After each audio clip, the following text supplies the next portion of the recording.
Welcome you all once again to this channel Prabhavi education hub में सबका स्वागत करता हूं।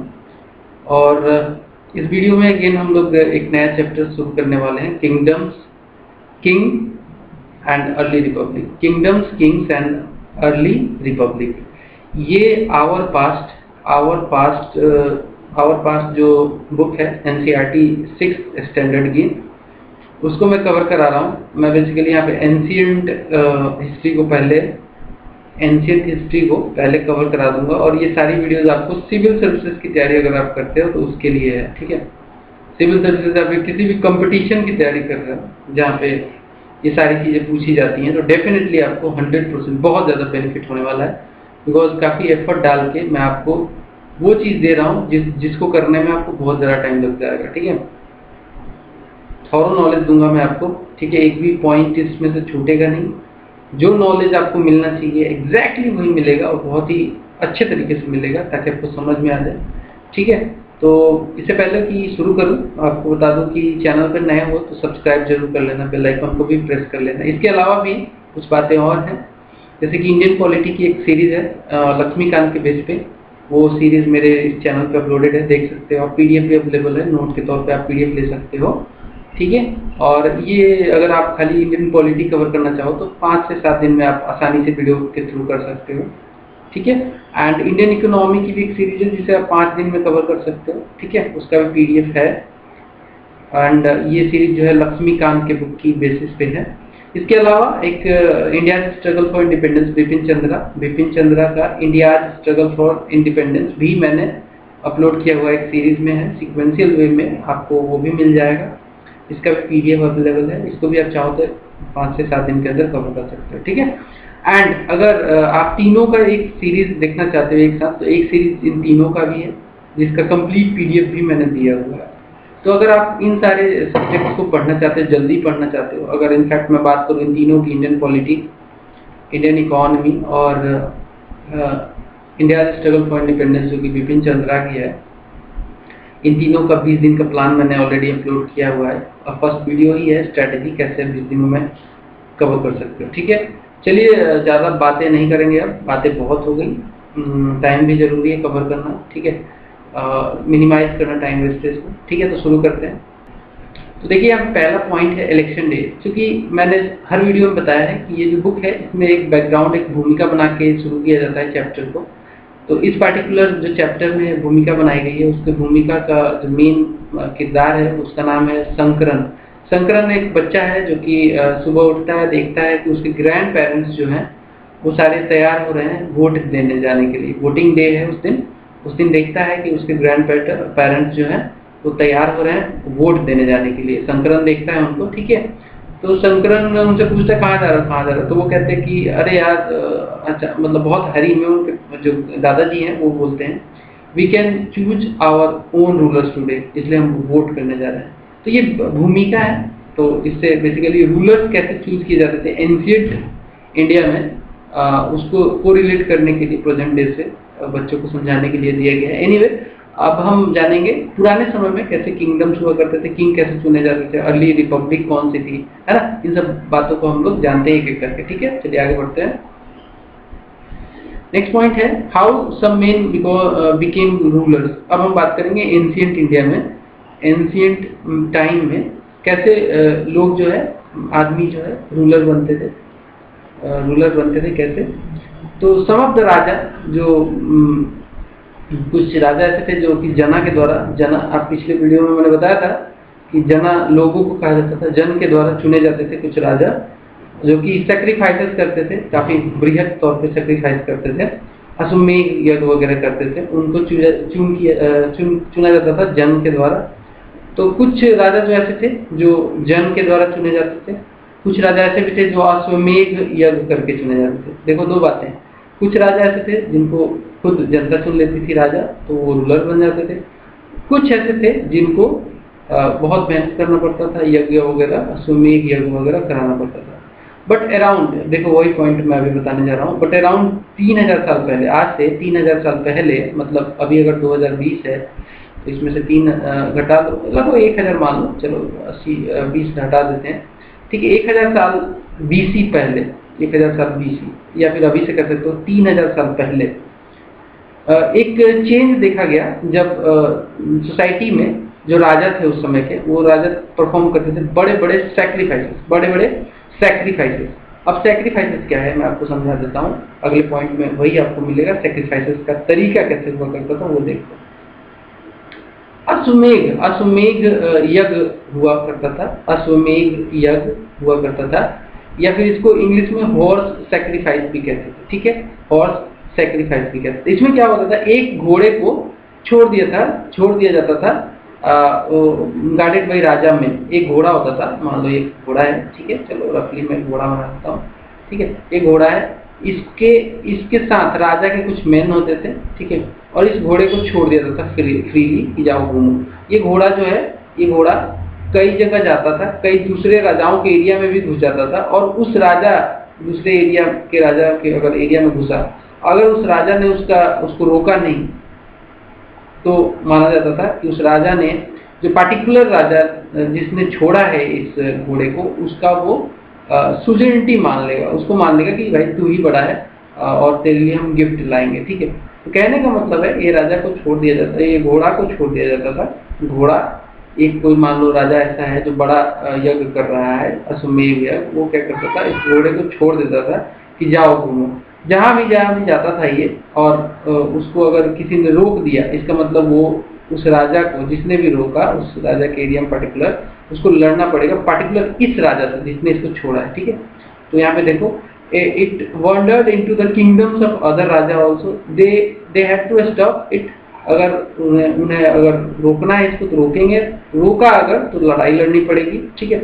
If they allowed the horse to pass, it means that they accepted the suzerainty of this raja, ठीक है, and invited to sacrifice. बाद में ये राजा जब यज्ञ करता था तो इन राजाओं को बुलाता था अपने यज्ञ में, उसमें सेक्रीफाइस में बुलाता था, वहाँ पे ये लोग एज ए स्पेक्टेटर आगे से देखने के लिए, ठीक है। एंड ये जो सेक्रीफाइस हुआ करता था वो ट्रेंड प्रीस्ट करते थे, और जो भी लोग इसमें आते थे पार्टिसिपेट करने, देखने के लिए, उनको गिफ्ट लाना होता था, गिफ्ट लाके वो इस पार्टिकुलर राजा को देते थे, ठीक है। आपको बात समझ में आई होगी, आगे बढ़ते हैं।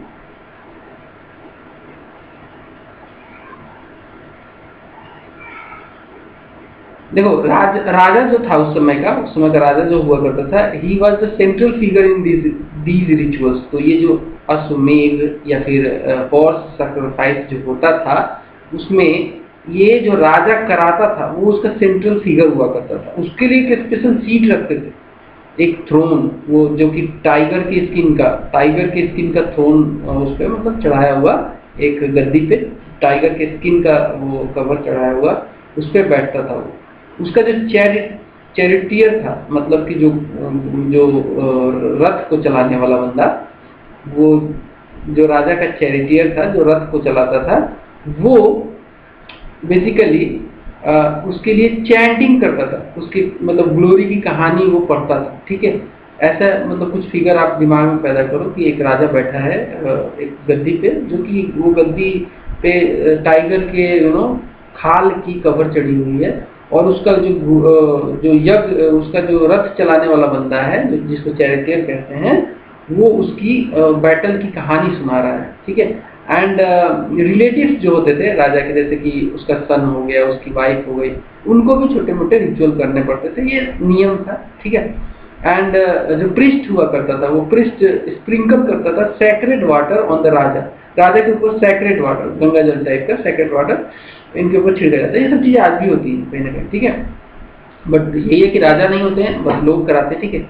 और जो विष और वैश्या, जो मतलब विष को ही वैश्य भी कहते हैं, 4 वर्गों में वर्ण में बटा था समाज उस समय। इसके बारे में भी अगले पॉइंट में बताऊंगा, डोंट वरी। अभी यहाँ पे ये देखो कि जो विष या फिर वैश्या होते थे, दे ऑल्सो ब्रॉट गिफ्ट, ये लोग भी गिफ्ट लेके आते थे। तो नॉट ओनली राजा, जो कि अगल बगल के राजा थे, वो तो गिफ्ट लाते ही थे, इसके अलावा जो भी लोग विष वगैरह जो आते थे, वो भी लोग गिफ्ट लाते थे। हाउएवर शूद्र जो थे, सबसे जो निम्न वर्गीय जो लोग थे, जिनको शूद्र कहा जाता है, शूद्र अलाउड ही नहीं थे इन रिचुअल में आने के लिए, वो कहीं ना कहीं बहिष्कृत थे, वो लोग अलाउड नहीं थे इन सारे रिचुअल्स में आने के लिए, पार्टिसिपेट करने के लिए, ठीक है। आगे बढ़ेंगे। अब आप देखिए वर्ण सिस्टम की कहानी थोड़ी सी बता दूं। देखिए हुआ क्या कि नॉर्थ इंडिया में ऋग्वैदिक पीरियड के बाद आता है, लेटर वैदिक पीरियड, ठीक है। ये देखो यहाँ पे लेटर वैदिक पीरियड, मतलब ऋग्वेद के जो पीरियड थे उसके जस्ट बाद लेटर वैदिक पीरियड आता है। उस समय लेटर वैदिक पीरियड में बहुत सारी किताबें कंपोज की जाती हैं नॉर्थ इंडिया वाला वो पार्ट जहाँ पे गंगा या यमुना नदी बहती है। आज भी गंगा यमुना नदी बहती है, दोनों को पता है। और इसके प्लेन्स में फ्लड, इसके जो जो इसने प्लेन बनाया है उस प्लेन में बहुत लोग आज भी रहते हैं, उस समय भी ये लोग रहते थे, ठीक है। तो उन एरिया में जो लोग रहते थे उन्होंने कंपोज किया, कुछ किताबें लिखी, जैसे कि जो सामवेद है, यजुर्वेद है और अथर्ववेद, ये सब लेटर वैदिक पीरियड की किताबें हैं, ठीक है। ये किताबें हैं और इसके अलावा भी कुछ अदर किताबें हैं, ठीक है। तो ये कंपोज किया गया था प्रिस्ट के द्वारा, प्रिस्ट जो थे, पुजारी जो थे, जो कि ब्राह्मण जिनको कहा जाता था, वो लोगों ने इसको कंपोज किया था। एंड इसमें क्या लिखा गया है, तो इसमें बहुत सारी बातें, वर्ण सिस्टम भी इसी में लिखा गया है, इसी में रिचुअल्स कैसे परफॉर्म की जाएंगी उसका तरीका बताया गया है। And it contained rules about society के नियम क्या होंगे ये भी बताया गया है, ठीक है। तो ये सब सामवेद, यजुर्वेद, अथर्ववेद, हालांकि इन तीनों किताबों के बारे में अलग से भी पढ़ेंगे हम लोग लेटर, जब अपने हायर क्लासेस में जाएंगे वहां भी पढ़ेंगे, ठीक है। तो आप फिलहाल इतना ही समझिए, ठीक है, बिकॉज एक चैनलाइज्ड वे में मैं आपको पढ़ाऊंगा, डोंट वरी। आगे बढ़ते हैं, अगले पॉइंट को देखते हैं। नेक्स्ट पॉइंट आता है जो प्रिस्ट और वॉरियर्स हुआ करते थे उस समय के, प्रिस्ट और वॉरियर्स, इसके अलावा farmers, herders, traders, craft person, labours, fishing forest people, ये सब लोग उस समय सोसाइटी के पार्ट थे। देखो सोसाइटी में डिफरेंट वैरायटी के लोग रहते थे, जिनका स्ट्राटा अलग अलग था, जैसे प्रिस्ट थे, वॉरियर थे, फार्मर थे, हर्डर थे, ट्रेडर थे, क्राफ्ट पर्सन थे, लेबर भी थे, फिशिंग फॉक भी थे, वैसे लोग जो मछली पकड़ते हैं, ठीक है, फॉरेस्ट पीपल मतलब आदिवासी भी उस समय, सब ये सब लोग उस समय रहा करते थे। तो समाज में मतलब डिफरेंट टाइप के लोग भी रहते थे, ठीक है। आगे बढ़ेंगे। प्रिस्ट जो थे, प्रिस्टों ने बेसिकली लेटर वैदिक पीरियड में काफी कुछ किया है और वर्ण सिस्टम इन्हीं की देन है। Priest divided people into 4 group. उस समय के जो ये सब लोग थे ना, इनको 4 ग्रुपों में बांटा गया। 4 ग्रुपों में किसने बांटा? प्रिस्ट जो थे उस समय के, उन्होंने बांट दिया। इनको बोला गया कि ये डिफरेंट सेट ऑफ फंक्शन करेंगे, ठीक है। ये 4 ग्रुप में बांटा गया और बोला गया हर वर्ग का अलग अलग फंक्शन होगा। अब ये देख लो कि उनका फंक्शन क्या क्या होगा, ठीक है। नेक्स्ट पॉइंट देखते हैं। नेक्स्ट पॉइंट है ब्राह्मीण। जो ब्राह्मीण है वो पहला वर्ग है, फर्स्ट वर्ग है, फर्स्ट सबसे ऊंचा वर्ग है, फर्स्ट वर्ग, पहला वर्ण है Brahmin were expected to study and teach the Veda. वैसे लोग जो वेद पढ़ते थे और पढ़ाते थे उनको ब्राह्मीण कहा गया। They also perform sacrifices and receive gifts. तो ये लोग जो सेक्रीफाइसेस परफॉर्म करते थे ये लोग भी करते थे और ये लोग गिफ्ट भी लिया करते थे। तो सेक्रीफाइस करवाते भी थे और खुद भी परफॉर्म करते थे, ठीक है। इसके अलावा जो दूसरा वर्ग है उसके बारे में जानते हैं। सेकेंड जो वर्ण था, सेकेंड वर्ण वो रूलर था। रूलर, यहाँ पे देखो रूलर, ऑल्सो नोन एज क्षत्रिय, क्षत्रिय, ठीक है, क्षत्रिय। ये रूलर वर्ग जो था इनको क्षत्रिय वर्ग को रूलर कहा गया। इनका काम क्या था? इनका जो फंक्शन था वो था लड़ाई लड़ना और लोगों को प्रोटेक्ट करना, ठीक है, लड़ाई लड़ना और लोगों को प्रोटेक्ट करना। अगला जो है वो आता है विश्व या फिर वैश्य, दोनों एक ही बात है। ये तीसरा वर्ण है। इसमें कौन कौन से लोग थे? तो फार्मर, हर्डर, ट्रेडर, ये सारे लोग इस वर्ग में थे। ये लोग भी सेक्रीफाइसेस कर सकते थे, तो 3 वर्ग सेक्रीफाइस कर सकता था, ब्राह्मण, उसके अलावा क्षत्रिय, उसके अलावा वैश्य, लेकिन शूद्र नहीं कर सकता। तो नेक्स्ट हमारा शूद्र ही है। शूद्र के बारे में देख लो। जो शूद्र who had to serve other 3 group, शूद्र वैसा वर्ण था जो बाकी 3 जो ग्रुप थे ना उनको सर्व करता था, उनको सर्विस देता था। And they could not perform any ritual, ये कोई रिचुअल परफॉर्म नहीं करता था। कई बार महिलाएं जो होती थी, किसी भी वर्ग की महिला हो, उस महिला को शूद्र ही वर्ग में रखा जाता था, महिलाओं को शूद्र वर्ग में ही रखा जाता था। And these Shudras were not allowed to study the Vedas, ये लोग वेद भी नहीं पढ़ते थे, वेद अलाउड ही नहीं था पढ़ना, ठीक है। They were also decided on the basis of birth। तो ये वर्ण सिस्टम था ना बाद में लेटर वैदिक पीरियड में, इसका डिसाइड कैसे होता था, मतलब बर्थ के बेसिस पर। अब कोई ब्राह्मण का बच्चा है तो ब्राह्मण ही होगा, चाहे उसमें ज्ञान हो चाहे ना हो। कोई अगर क्षत्रिय है उसका लड़का भी क्षत्रिय होगा, अगर वो बेसिकली लड़ाई जानता हो या ना जानता हो। तो ये बर्थ सिस्टम ला दिया गया, decided on the basis of birth, ठीक है। बर्थ सिस्टम से क्या हुआ कि पहले ऐसा नहीं था, पहले ब्राह्मण उसको कहा जाता था जो कि नॉलेजेबल आदमी हो, जिसको ज्ञान हो काफी ज्यादा, उसको ब्राह्मण माना जाता था। लेकिन बाद में ये बर्थ सिस्टम पे कर दिया गया कि जो अगर ब्राह्मण का बच्चा है ब्राह्मण ही होगा, जो क्षत्रिय का बच्चा है वो क्षत्रिय होगा, ठीक है। आगे बढ़ेंगे, नेक्स्ट पॉइंट देखते हैं।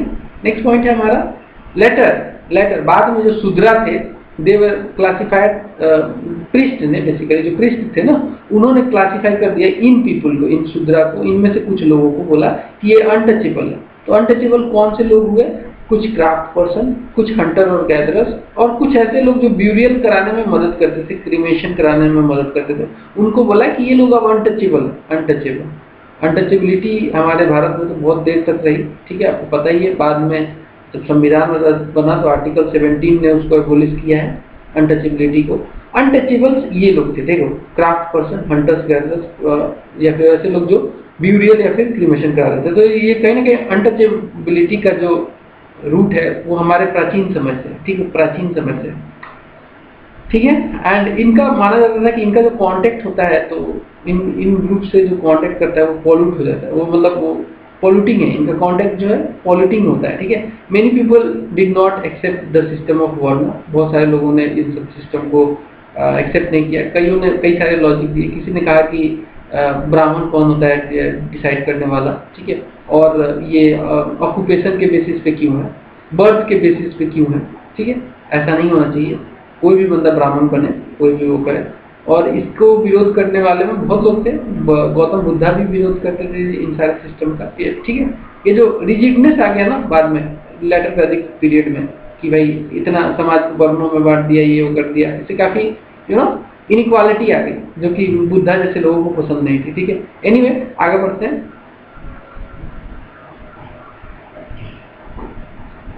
नेक्स्ट देखते हैं जनपदाज। अब देखते हैं जनपदाज क्या थे। वैसे राजा जो कि बड़े बड़े सेक्रीफाइस करते थे, वो अब खाली जन के, मतलब लोगों के राजा नहीं थे, एक पर्टिकुलर एरिया के राजा बनने लगे ये लोग। जनपदा का लिटरल मीनिंग होता है कि वैसा एरिया जहाँ पे जन का पैर पड़े, जैन का पैर पड़े, वैसा लैंड जहाँ पे अब लोग रहने लगे। एक पर्टिकुलर एरिया में कुछ लोग रहते होंगे, उस एरिया को जनपदा कहने लगे ये लोग, ठीक है। जनपदा के राजा भी बनने लगे, ठीक है, राजा बनने लगे, ठीक है। तो जनपद आपको समझ में आया। यही जनपद बाद में बड़े, तो जब काफी ग्रो हुए, काफी इनका पावर इनका बढ़ा, तो ये महाजनपद बन गए। उन्होंने छोटे छोटे जनपदों को अपने में मिला लिया, ठीक है। तो एनीवे, तो आर्कियोलॉजिस्ट जो थे हमारे, आर्कियोलॉजिस्टों ने काफी एक्सकवेशन किया इन जनपदा एरिया में, और कई सारे नंबर ऑफ सेटलमेंट में जब एक्सकवेशन हुआ, खुदाई हुई, तो इन जनपदा, जैसे कि एक पुराना किला दिल्ली में मिलता है, आज भी ये किला है, आप देख सकते हो, ये उस समय का किला है, ठीक है, जब जनपद हुआ करता था। हस्तिनापुर में भी, जो कि मेरठ के आसपास है, वहाँ पे भी खुदाई में काफी सारी चीजें मिली है। इसके अलावा अतरंजी खेरा, ये पड़ता है नियर ईस्ट, नियर एटा जो है ना जगह, वहाँ पे पड़ता है ये, ठीक है, एटा के पास पड़ता है ये जगह, ठीक है। अतरंजी खेरा ये पड़ता है, ये दोनों जो जगह हैं, जो हस्तिनापुर और अतरंजी खेरा, ये पड़ता है उत्तर प्रदेश में, ठीक है। तो यहाँ पे खुदाई की गई और यहाँ पे पाया गया कि ये सारी चीजें हैं। एनीवे मैं आपको पिक्चर दिखा देता हूँ, कुछ पिक्चर्स देख लो आप।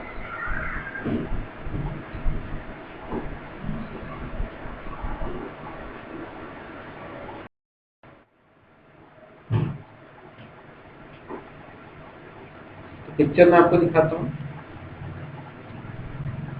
ये पिक्चर देखो, ये पिक्चर एक है, सॉरी, ये इलाहाबाद के पास की पिक्चर है। इलाहाबाद के पास कौशाम्बी एक जगह है, कौशाम्बी के पास ये पिक्चर है। ये बेसिकली ये जगह पाई गई है, ठीक है। ये वाली, ये वाल्स देखो, ये वाल्स आपको जो दिख रहा है ये, ठीक है, ठीक है, ये पिक्चर देखो, ये खनन पाया गया है, ठीक है। आगे बढ़ेंगे।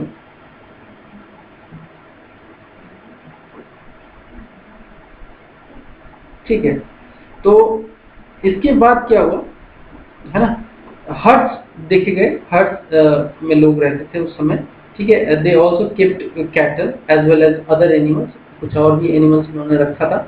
वैरायटी ऑफ क्रॉप्स ये लोग उगाते थे, जैसे कि rice, wheat, barley, pulse, sugar cane, sesame, mustard, earthen pots, ये सब चीजें ये लोग उगाते थे। एंड ग्रे कलर का एक कुछ इनको बेसिकली बर्तन भी ये रखते थे, अर्थन पॉट ग्रे कलर का हुआ करता था, और कुछ रेड कलर के भी अर्थन पॉट्स खुदाई में मिले हैं। एक स्पेशल आप याद कर लेना, पेंटेड ग्रे वेयर टाइप का, ये काफी फेमस हुआ करता था, यहाँ पे मिला है। And simple lines and geometric patterns इस पे बनाई गई हैं, पेंटेड ग्रे वेयर इसको बोलते हैं। तो आपसे पूछा जाए कि लैटिन वैदिक पीरियड में कौन से टाइप का जो अर्थन पॉट पाया जाता था, तो उसमें ऑप्शन रहेगा पेंटेड ग्रे वेयर, तो वहां पे जरूर मारना इसको आंसर, ठीक है। आपको मैं फिर से वही पिक्चर को ले चलता हूँ, दिखा देता हूँ। ये देख लो, ये पिक्चर जो है, ये जो पिक्चर है, ये वाली जो पिक्चर है, ये एक पेंटेड ग्रे वेयर है, ठीक है। इस पे देखो ज्योमेट्रिक पैटर्न भी बनाया गया है, देखो ये सब, ये काफी फेमस हुआ करता था उस समय, उस दौरान में, लेटर वैदिक पीरियड में। ये तब यूज किया जाता था जब कोई स्पेशल ओकेजन हो, खाना वाना सर्व करना, उस टाइप का। ये बावल है, ठीक है, बावल है। चलो आगे बढ़ते हैं।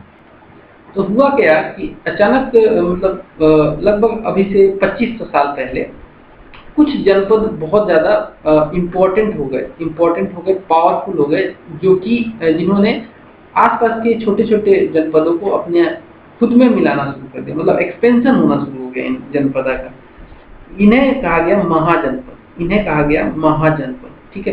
कुछ जो छोटे छोटे जनपद थे वो अपना एक्सपेंशन करके बड़े होने लगे, इंपॉर्टेंट होने लगे, इनको महाजनपद कहा गया, महाजनपद।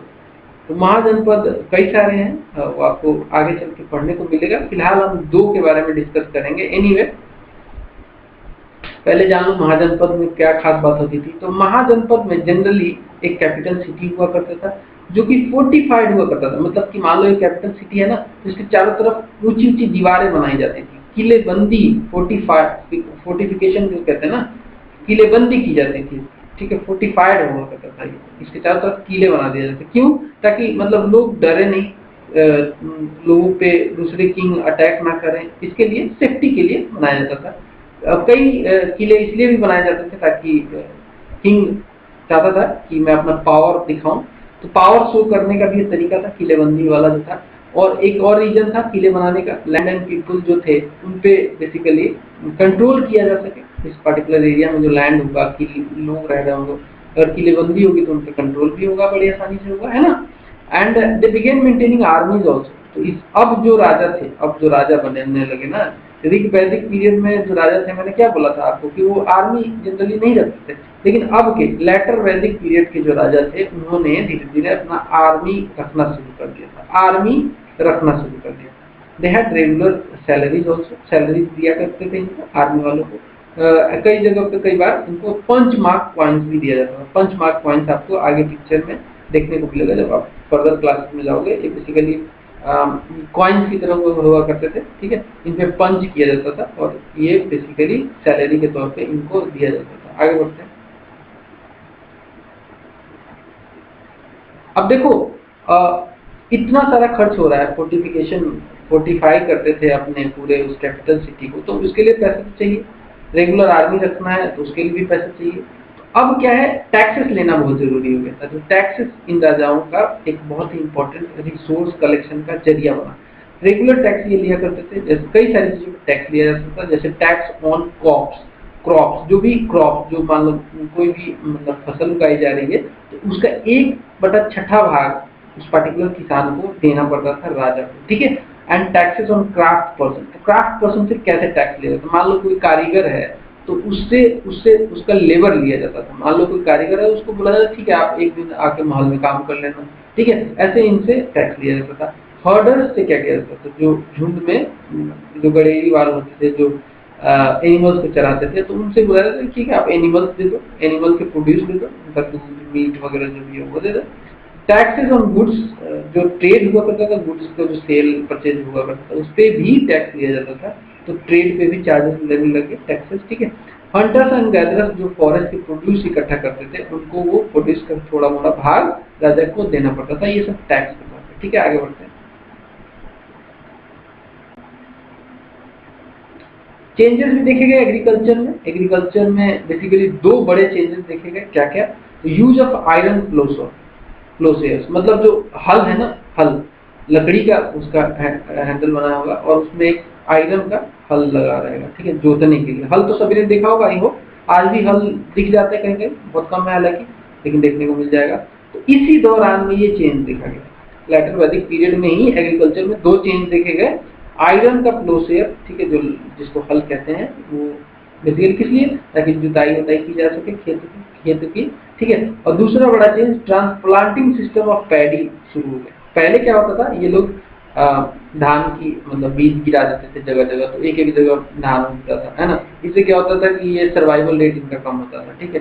बाद में उन्होंने क्या किया, सैपलिंग लगाने लगे, सैपलिंग। तो ये क्या करते थे कि एक जगह, अभी जैसे धान की खेती कैसे होती है ना, वैसे शुरू हुआ था इस समय, ठीक है। क्या करेंगे, पहले ये लोग बीज से सैंपल्स छोटे छोटे इकट्ठा करेंगे, इनको उखाड़ के ग्रुपिंग करेंगे ऐसे ग्रुप में, और फिर इनको ट्रांसप्लांट करते थे, ठीक है। सैपलिंग ट्रांसप्लांटेशन सिस्टम पैडी का ये शुरू हो गया था। Saplings were grown and then planted in the fields, ठीक है, वही तरीका, ठीक है, ट्रांसप्लांटिंग। अभी का जो पैडी का होता है ना, वही समझ लो। आगे बढ़ते हैं। ये दो चेंजेस मेजर है। Generally slaves main and women, जिनको दास या फिर दासी कहते थे, and labour landless agriculture labours वगैरह, जिनको कर्माकरा। देखो ये क्वेश्चन पूछ लेता है, कर्माकरा किसको कहते थे, दासा दासी किसको कहते थे, तो ये पता होना चाहिए। कर्माकरा जो कि एग्रीकल्चरल लेबर्स होते थे उनको ना कर्माकर कहते थे, कर्माकरा, ठीक है। ये आपको पता होना चाहिए, 1 नंबर का सवाल है ये, ठीक है, 1 नंबर का सवाल है। अब ऐसे नहीं छोड़ देना है बस एग्रीकल्चर लेबर ये कर्माकर भूल जाओ, कर्माकर को ही एग्रीकल्चर लेबर कहते हैं, ठीक है। ये बात आपको समझ में आ जानी चाहिए।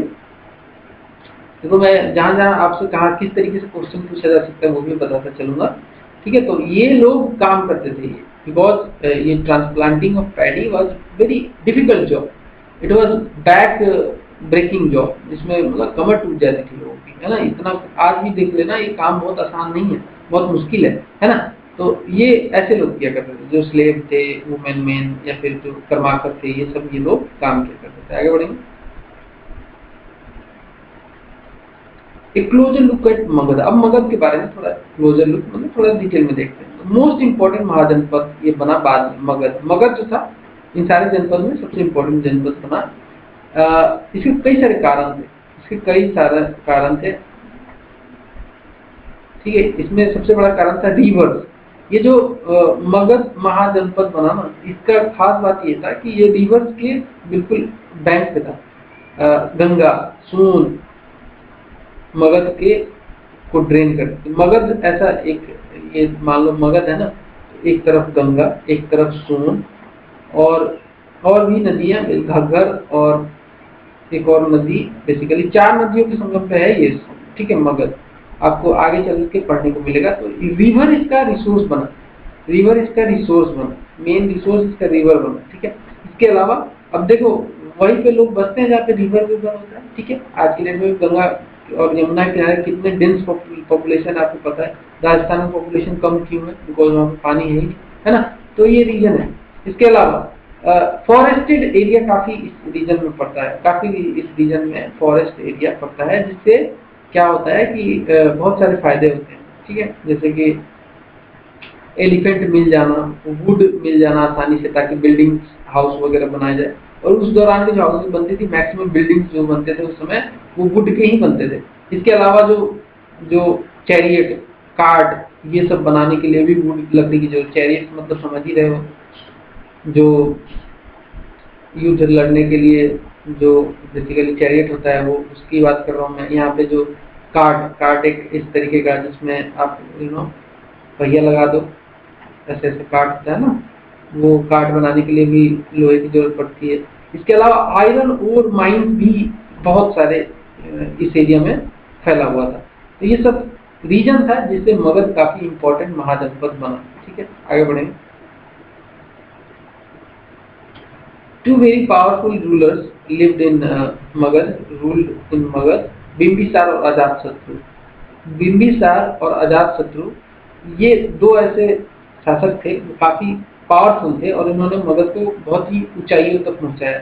इन्होंने बहुत सारे मीन्स अपनाए ताकि जो अगल बगल के जनपदा थे उनको जीता जा सके। बहुत सारे मीन्स इन्होंने शादी वादी भी करके, मैट्रिमोनियल अलायंस करके, इन्होंने काफी तरीके से कई जगह लड़ के, है ना, इन्होंने काफी ग्रो किया इस एरिया को। आगे बढ़ो।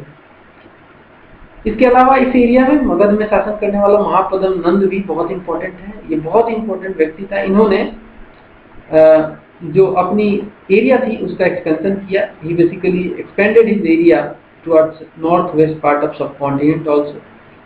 मगध की बात करें तो मगध का जो कैपिटल था इनिशियली इट वाज राजगृह, ठीक है, राजगृह को ही राजगीर भी कहते हैं प्रेजेंट डे, ठीक है। ये बिहार में पड़ता है। ये कैपिटल हुआ करता था फॉर सेवरल ईयर्स। बाद में पाटलिपुत्र, ये देखो पाटलिपुत्र बाद में प्रेजेंट डे जो पटना है ये मगध का कैपिटल बना, ठीक है। ये सब आपसे सवाल पूछा जाएगा, बिल्कुल राजगीर और पाटलिपुत्र तो याद ही कर लेना। पहले राजगीर मगध की राजधानी थी, बाद में पाटलिपुत्र। अब इसके बारे में डिटेल बहुत सारी जानकारियां हैं। किसने पाटलिपुत्र को बेसिकली कैपिटल बनाया, उदयन इसका आंसर है। तो ये सब बाद में पढ़ने को मिलेगा। अभी मोटा मोटी जाना। अभी 6ठी क्लास का बुक है, इसमें बहुत सारी बातें नहीं है जो आपको चाहिए, लेकिन मैं गारंटी दे रहा हूँ, मैं एक सीरीज में पढ़ा रहा हूँ आपको। सीरीज में मिलेगा पूरा कंप्लीट सिलेबस, जिससे आपका एंशिएंट हिस्ट्री एकदम स्ट्रॉन्ग हो जाएगा। यहाँ से एक भी क्वेश्चन आप छोड़ोगे नहीं, ठीक है। आगे बढ़ेंगे, चलो और कुछ बातें करते हैं। More than 2300 years ago Alexander, जो कि मकदूनिया का शासक था, मकदूनिया में पैदा हुआ था अलेक्जेंडर, यूरोप में पड़ता है मकदूनिया, ठीक है। इसी को सिकंदर भी कहते हैं। सिकंदर वाला गाना आपने सुना ही होगा। एनीवे, अलेक्जेंडर को सिकंदर भी कहते हैं। मकदूनिया में पैदा होता है, यूरोप में पड़ता है ये। इसने एक प्रण लिया कि मैं पूरा जग जीत लूंगा, पूरा वर्ल्ड को कन्कर करूंगा, पूरा विश्व जीतूंगा, मैं विश्व विजेता बनूंगा। हालांकि ये जीत नहीं पाया, but he did conquer parts of Egypt, west Asia and also he came to Indian subcontinent। जब ये बैंक ऑफ ब्यास नदी के किनारे जब आया तो इसके जो सोल्जर्स थे, जो इसके साथ में जो इसके सिपाही थे, उन्होंने मना कर दिया। उन्होंने बोला साहब अब हम आगे नहीं बढ़ेंगे और ईस्ट में हम नहीं जाएंगे, क्योंकि इनको पता था कि जो ईस्ट में जो कि भारत है, यहाँ का जो रूलर है ना, उसके पास बहुत सारे हाथी हैं, उसकी सेना बहुत स्ट्रॉन्ग है, इनके मन में डर पैदा हो। इन्होंने मना कर दिया। एक हाइडेस की लड़ाई भी, खैर वो सारी बातें आपको बाद में पढ़ने को मिलेगा, ठीक है। आगे बढ़ते हैं। अब हम बात करेंगे, एक क्लोजर लुक लेंगे बज्जी भी एक महाजनपद है। बज्जी में इसलिए हम लोग देखेंगे बिकॉज ये अर्ली रिपब्लिक की तरह इस जगह पे गवर्नेंस था। यहाँ का जो शासन था वो रिपब्लिक की तरह था। कैसे? यहाँ पे लोग शासन करते थे। तो भारत में कहा जाता है ना, भारत का हिस्ट्री जो है डेमोक्रेसी का बहुत पुराना है। बज्जी गणराज जो है उसका एक अच्छा एग्जाम्पल। सो द कैपिटल इसका जो कैपिटल है वो वैशाली बिहार में पड़ता है, ठीक है। बिहार बहुत मतलब हिस्टोरिकली बहुत ही समृद्ध प्रदेश है, ठीक है। तो बिहार में वैशाली जो जगह है वो इसका कैपिटल हुआ करता था। इसमें गना और संघा दो पार्ट हुआ करता था। संघ मतलब ऑर्गेनाइजेशन, ठीक है, ऑर्गेनाइजेशन। गण मतलब ग्रुप ऑफ पीपल, ठीक है। Not one but many rulers. यहाँ पे बज्जी गणराज में एक कोई राजा नहीं था, बहुत लोग राजा थे, बिकॉज ये रिपब्लिक सिस्टम था। कहा जाता है कि 1000 से भी ज्यादा लोग मिलकर इसको चलाते थे और ये सब लोग सभी राजा कहे जाते थे और सभी लोग ये लोग टुगेदर साथ में मिलके परफॉर्म करते थे रिचुअल्स। ये लोग असेंबली में मिलते थे ताकि जो इम्पोर्टेंट डिसीजंस हैं उसे डिसीजन से वो ली जा सके। हालांकि वुमेन्स जो थी या फिर जो दास वगैरह थे या फिर कर्माकर वगैरह, they could not participate in these assemblies, ठीक है। डिस्क्रिमिनेशन उस समय भी था, ठीक है। वुमेन्स को उस समय भी उनकी स्थिति सही नहीं थी। जो नीचे वाले लोग थे दास कर्माकर, उनकी स्थिति उस समय भी सही नहीं थी। Both Buddha and Mahavira belong to gana और संघा। ये दोनों गना और संघा से ही बिलोंग करते हैं। आगे चल के इनके बारे में आपको पढ़ने को मिलेगा, सो डोंट वरी, अभी ज्यादा क्यूरियस मत बनो। बस ये जानो कि ये लोग ये गण सिस्टम से, संघ सिस्टम से बिलोंग करते थे। ठीक है, अब आगे बढ़ते हैं। An account of the Vajjis from the Digha Nikaya. Digha Nikaya बहुत ही फेमस बुक है, बुद्धिस्ट बुक है ये दिघ निकाय। इसमें बज्जी का एक अकाउंट है। जब अजात शत्रु बेसिकली जब बज्जी पे अटैक करना चाहता था तो उसने गौतम बुद्ध से के पास अपना एक रिप्रेजेंटेटिव भेजा ताकि सलाह मशवरा लिया जा सके। तो रिप्रेजेंटेटिव का नाम था बसाकरा, बसाकरा। सो अजात शत्रु जो था he wanted to attack on the बज्जी। ये जो बज्जी जो गणराज था ना उस पर अटैक करना चाहता था। ये मगध का शासक था अजात शत्रु, ठीक है। And he sent his minister named Vassakara to Buddha से ताकि एडवाइस ले सके कि वो क्या कह रहे हैं, अटैक सही रहेगा कि नहीं, है ना, इसके लिए भेजा उसने। तो बुद्ध के पास जब ये बंदा गया, बुद्ध ने कहा, बुद्ध ने सवाल पूछा, ठीक है, बुद्ध ने पूछा इस बंदे से, बुद्धा आस्क्ड वेदर द बज्जी मेट फ्रीक्वेंटली। बोला तुम एक काम करो, मुझे ये बताओ बसाकरा कि क्या ये लोग बज्जी वाले लोग लगातार मिल रहे हैं, क्या ये लोग असेंबली में मिल रहे हैं कि नहीं। तो उसने कहा कि हाँ ये लोग मिल रहे हैं। तो when he heard that they did, he replied that the Vajjis would continue to prosper as long as they held full and frequent public assembly।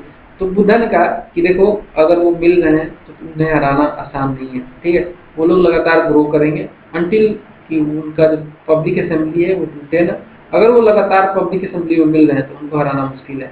Even if they are meeting they met and acted together. अगर वो एक साथ meeting कर रहे हैं, act भी एक साथ कर रहे हैं, तब भी उनको हराना मुश्किल है। And if they follow established rules. अगर ये लोग बज्जी वालों की बता रहे थे बुद्धा कि अगर बज्जी वाले जो रूलर है ये लोग जो हैं वो रूल्स को जो एस्टैब्लिश्ड रूल्स है उसको फॉलो कर रहे हैं तब भी उनको हराना मुश्किल हो जाएगा। अगर वो रिस्पेक्ट कर रहे हैं, सपोर्ट कर रहे हैं, लिसन करते हैं एल्डर्स की बातें, तब भी उनको हराना मुश्किल हो जाएगा। अगर Vajji women not held by force और कैप्चर्ड, तब भी उनको हराना मुश्किल हो जाएगा। मतलब वहाँ पे ये सब बातें बता रहे थे कि अगर वहाँ पे सारी चीजें हैं तो हराना उनको मुश्किल हो जाएगा। गौतम बुद्धा ने ये भी कहा कि जो चैत्याज हैं, जो कि एक लोकल श्रीन की तरह माना जाता था, चैत्या ये भी पूछा जा सकता है, चैत्या क्या था, चैत्या लोकल श्रीन थे, ठीक है, लोकल श्रीन। यहाँ पे मतलब जो लोग थे वो आराम करते थे, जो उपदेशक थे, उपदेश देने वाले लोग थे, वो चैत्या में रहते थे, ठीक है। तो चैत्या जो लोकल श्रीन थे अगर वो मेंटेन्ड है बोथ टाउन्स और विलेजेस में, तभी उनको हराना मुश्किल हो जाएगा, ठीक है। तो ये बातें बेसिकली दिघ निकाय में लिखी गई। एक और बात कही उन्होंने कि if the wise saint and who followed different beliefs were respected। अगर कोई वहाँ पे साधु या सेंट है वो रेस्पेक्ट किया जाता है एंड वो पूरी कंट्री में फ्रीली अगर घूमता है तो भी उनको बज्जीज को हराना मुश्किल हो जाएगा। मतलब कहने का मतलब है कि अगर सारा चीज अरेंज ही है तो हराना उनको मुश्किल हो जाएगा, ठीक है। संघा, अब संघा क्या था, ठीक है, कई शासकों ने इस पर अटैक करने का सोचा, जैसे कि एग्जाम्पल के तौर पर अजात शत्रु ही है। तो ये संघ जो है बज्जी संघ, इस पे अटैक करने की कई सारे लोगों ने सोची, लेकिन ये संघ जो है बहुत लंबे समय तक चला। अभी से लेकर 1500 साल पुराने समय तक ये चला, ठीक है, संघा चला। लास्ट में लास्ट तक तो गणाज और संघा जो थे उनको हराया गया गुप्त रूलर्स के द्वारा। गुप्त रूलर्स ने इनको कन्कर कर लिया बाद में। तो ये सिस्टम काफी लंबे समय तक चला, ठीक है। आगे बढ़ते हैं। अब देखो, अब ये चैप्टर यहाँ पे खत्म होने वाला है क्योंकि हम लोग अब बात करने वाले एल्सवेयर क्या चल रहा था उसी दौरान में, उसी समय काल में, समकालीन में क्या चल रहा था एल्सवेयर में। तो देखो ग्रीस में एथेंस है, ग्रीस में एथेंस है। एथेंस पहला ऐसा जगह था जहाँ पे फर्स्ट टाइम डेमोक्रेसी स्टैब्लिश की गई, गवर्नेंस के तौर पे, रूल के तौर पे। डेमोक्रेटिक जगह ये पहली थी जो बनी 2500 साल पहले आज से यहाँ पे डेमोक्रेसी स्टैब्लिश की गई थी एंड 200 सालों तक ये डेमोक्रेसी चली हुई थी। इसके कुछ नियम भी थे, उन नियमों को मैं बता देता हूँ आपको।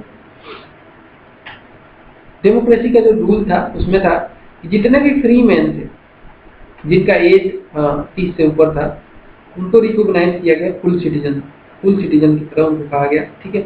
ये एक असेंबली भी बनाई गई ताकि जो इम्पोर्टेंट डिसीजंस है वो लिया जा सके इस पर्टिकुलर एरिया में। और इनके लिए कंडीशन रखा गया कि at least they have to meet 40 times in a year, 40 बार एक साल में इनको मिलना होगा, ये नियम बनाया गया, ठीक है। इसके अलावा ऑल सिटीजन्स, देखो यहाँ पे all citizens could attend appointments. देखो सारे सिटीजन ये जो है असेंबली में ना पार्टिसिपेट कर सकते थे, अटेंड कर सकते थे इसमें, ठीक है। Appointments for many postings positions through the lottery, lottery system हुआ करता था, जो इम्पोर्टेंट पोस्ट हुआ करते थे उसको ये लोग लॉटरी सिस्टम से भरते थे। And citizens serve in army, तो कोई इनकी खुद की आर्मी नहीं थी, लेकिन जो कंपल्सरी सर्विस था वो सिटीजन्स को देना था। वो आर्मी में लोग सर्व भी करते थे, नेवी में भी लोग सर्व करते थे। Women were not considered as citizens, women को देखो उस समय भी डिस्क्रिमिनेशन था, इस जगह पे भी डिस्क्रिमिनेशन था। वुमेन को अगेन यहाँ पे सिटीजन नहीं माना गया। कई सारे और भी लोगों को सिटीजन नहीं माना गया, उनमें से आते हैं मेनी फॉरेन रूलर्स जो कि इस पर्टिकुलर एरिया में रहते थे और ट्रेड करते थे, उनको भी सिटीजनशिप का राइट नहीं दिया गया। इसके अलावा सेवरल थाउजेंड स्लेव्स जो एथेंस में रहते थे उनको भी सिटीजनशिप नहीं दिया गया। इसके अलावा जो लोग हाउस होल्ड थे, वर्कशॉप पे काम करते थे, स्लेव्स, उनको भी कहीं ना कहीं they were not treated as citizens, ठीक है। So overall that's all from this video. इसके अलावा मैं कुछ आपको इस मैप पे दिखाना चाहता हूँ। ये जो मैप है ना, ये उस समय के महाजनपदा का मैप है। ये देखो ये सब महाजनपद थे। अवंती इसकी राजधानी उज्जैन थी, ठीक है। ये देखो कुरु हस्तिनापुर राजधानी थी। पंचाल, ठीक है। इसके अलावा कोसला, ठीक है। ये कोसला एक महाजनपद था। मगध, यहाँ पे देखो मगध की राजधानी राजगिरी है यहाँ पे, ठीक है। इसके अलावा वज्जी की राजधानी वैशाली, ठीक है। इसके अलावा ये देखो कौशाम्बी कोसला की। अंग महाजनपद भी यहाँ पे दिख रहा है आपको, है ना। ये सारे इंपॉर्टेंट महाजनपद उस समय के हैं, ठीक है। ये देखो गांधार भी महाजनपद था, इसकी राजधानी तक्षशिला। तो ये सारे भी क्वेश्चन आपसे पूछे जा सकते हैं। हालांकि लेटर बाद में आपको इनके बारे में डिटेल में पढ़ने को मिलेगा, सो डोंट वरी। फिलहाल इतना मोटा मोटी देखो, है ना, क्योंकि ज्यादा प्रेशर भी नहीं डालना चाहिए दिमाग पे एक ही बार में। That's all from this video. I hope आपको पसंद आया होगा। पसंद आया तो लाइक मारना, शेयर करना दोस्तों के साथ, और इस चैनल पर नए हो तो अभी भी सब्सक्राइब भी नहीं किया होगा, सब्सक्राइब जरूर कर लेना। मिलते हैं अगले वीडियो में, तब तक के लिए नमस्कार।